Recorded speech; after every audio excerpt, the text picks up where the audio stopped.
Chacun chez soi, mais tous ensemble, c'est ce qu'on vit depuis le début de ce confinement. On ne peut pas se voir en vrai, certes, mais on ne s'est jamais autant parlé par médias sociaux et réseaux sociaux interposés. Jamais on n'a écouté autant de musique, ni visité autant de lieux culturels à distance, évidemment. Facebook et Instagram se sont adaptés au confinement avec des initiatives comme par exemple le hashtag Ensemble à la maison. Pour en parler, nous recevons Michel Gilbert, bonjour. Bonjour. Vous êtes directrice, quel enthousiasme, de la communication pour l'Europe du Sud chez Facebook. Et Édouard Brault également, bonjour. Bonjour Philippe Vandel. Directeur des partenariats médias pour l'Europe du Sud chez Facebook. Michel, juste une petite question, on précise. L'Europe du Sud chez Facebook, c'est quel territoire, quel pays ?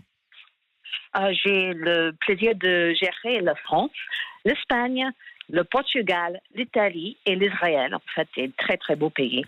Édouard Brault, Facebook a lancé l'initiative Ensemble à la maison. C'est un hashtag, un mot dièse comme on dit. C'était le week-end du 14 et 15 mars. C'est quoi Ensemble à la maison ? Écoutez, Ensemble à la maison, c'est une initiative que nous avons lancée avec les artistes qui sont très rapidement venus vers nous pour essayer de maintenir une activité sociale et culturelle avec leurs fans, car beaucoup de spectacles et de concerts étaient annulés. Et donc, on a décidé de les accompagner dans leur parcours sur Facebook et Instagram, leur donner des conseils sur la bonne utilisation de nos outils et puis essayer de structurer un petit peu cette offre de contenu qu'ils proposent à leurs fans sur nos plateformes. C'est venu d'eux, ou de vous. Moi, je pensais que c'était spontanément les chanteurs qui se mettaient à chanter. Pas du tout, vous avez été là. Non, oui, on est toujours à leur côté pour les accompagner. C'est vrai que les artistes, les médias et les institutions culturelles s'appuient beaucoup sur nos plateformes et notamment sur nos outils vidéo pour faire la promotion de leur contenu, de leur actualité, mais de manière un peu plus événementielle. Et c'est vrai qu'avec le confinement, tout ça s'est accéléré. Donc, on a ouvert Ensemble à la maison avec Jean-Louis Aubert qui a fait un concert en live depuis son salon. Mais ouais. Jean-Louis Aubert, depuis 2016, utilise très souvent la plateforme pour maintenir comme ça un lien avec son public entre deux dates de concert. Donc on est là pour les accompagner, les aider un petit peu parce que vous savez, beaucoup d'artistes se retrouvent un petit peu comme vous et moi, enfermés dans leur salon avec leur téléphone, ne sachant pas trop comment utiliser la plateforme. Donc on est là pour les guider un peu à distance et leur permettre de partager au mieux avec leur public leur création, leur contenu. Et on est très heureux de voir que ça fonctionne très bien et que le public est au rendez-vous. Alors Jean-Louis Aubert, dans son salon et sur Facebook, ça donne ça. Il est l'heure. Ça marche pas. Ah, je vais pas vous donner ma braquette. À chaque fois, j'y ai droit. Bonjour. Un jour, j'irai là-bas. Un jour, un autre bras. Si le cœur de la vie bat en toi, tu m'emmèneras.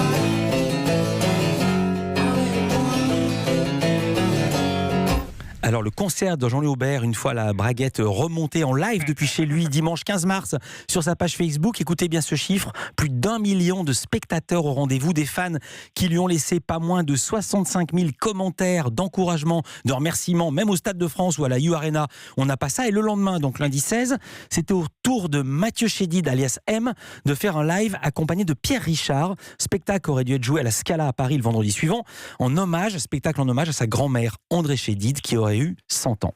Alignez vos troupes en rang, les désarmés, les violents et les doux partisans, et sceptiques et croyants d'un Dieu. Les croyants sans Dieu, nulle foi, nul credo, n'ont su rompre le carnage. Qui vous distinguera carcasse ou charogne quand la triste poussière vous aura rattrapé?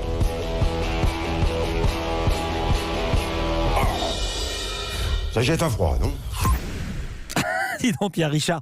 Mathieu Chédid qui a pris goût au concept du live Ensemble à la maison, il continue d'en faire en simultané sur Facebook, sur Instagram. Édouard Brault, vous allez continuer jusqu'à quand ? Toute la durée du confinement, même après, j'imagine que ça vous a donné des idées. Oui, vous savez, je pense qu'effectivement, tant que les artistes seront confinés, ils continueront à faire des contenus. Ce qui est formidable, c'est que on voit aujourd'hui vraiment beaucoup de créativité de la part de musiciens notamment. Vous parliez de Mathieu Chédid, il a fait un concert pour les enfants récemment. Il réfléchit à plein d'autres concepts. Donc c'est quelque chose qui est extrêmement prolifique et on voit beaucoup de choses émerger sur la plateforme. Puis, je dirais que ce qui est important, c'est le divertissement, et c'est vrai que permettre comme ça aux Français de maintenir une vie culturelle et sociale, c'est extrêmement important. Mais il y a aussi une dimension de solidarité qui est très forte. Vous parliez des messages, par exemple, en commentaire du Facebook Live de Jean-Louis Aubert ou de Mathieu Chédid. Ce qui est formidable, c'est de voir le bonheur que ça procure aux Français qui sont parfois seuls ou en famille dans des petits appartements. Et on voit d'ailleurs notamment beaucoup de photos ou de messages du personnel soignant qui, en salle de garde, écoute un petit bout de concert pour se remonter un peu le moral. Et ça, c'est quelque chose de formidable. Édouard Brault, d'un mot, il y a également des partenariats. Il n'y a pas que la musique dans la vie, des partenariats avec des institutions culturelles. Par exemple, Versailles, le château. Racontez en 2 mots.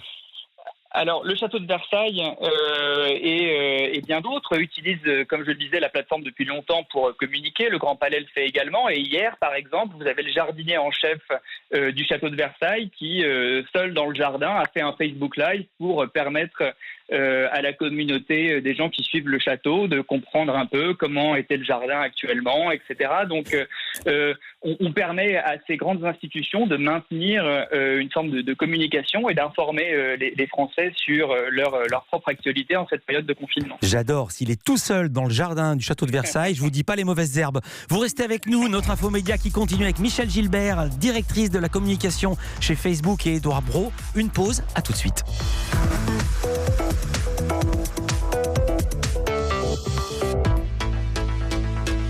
Leclerc. En cette période de confinement, toutes les équipes des centres Leclerc sont mobilisées pour que vos courses se déroulent dans les meilleures conditions de confort et de sécurité. Nous effectuons régulièrement le nettoyage de nos tapis de caisse, des lecteurs de cartes et équipements en contact avec les mains, ainsi que des poignées de chariot et des paniers. Des écrans protecteurs sont positionnés devant les caisses. Les réapprovisionnements sont réguliers et les horaires d'ouverture vous permettent de répondre à vos besoins tout au long de la journée. Mais en cette période particulière, vous jouez aussi un rôle essentiel en respectant une distance de plus d'1 mètre avec les autres, en n'achetant pas plus que d'habitude et en étant bienveillant avec ceux qui font que nos magasins continuent de fonctionner. Parce que l'on a tous un rôle à jouer, vous pouvez compter sur nous.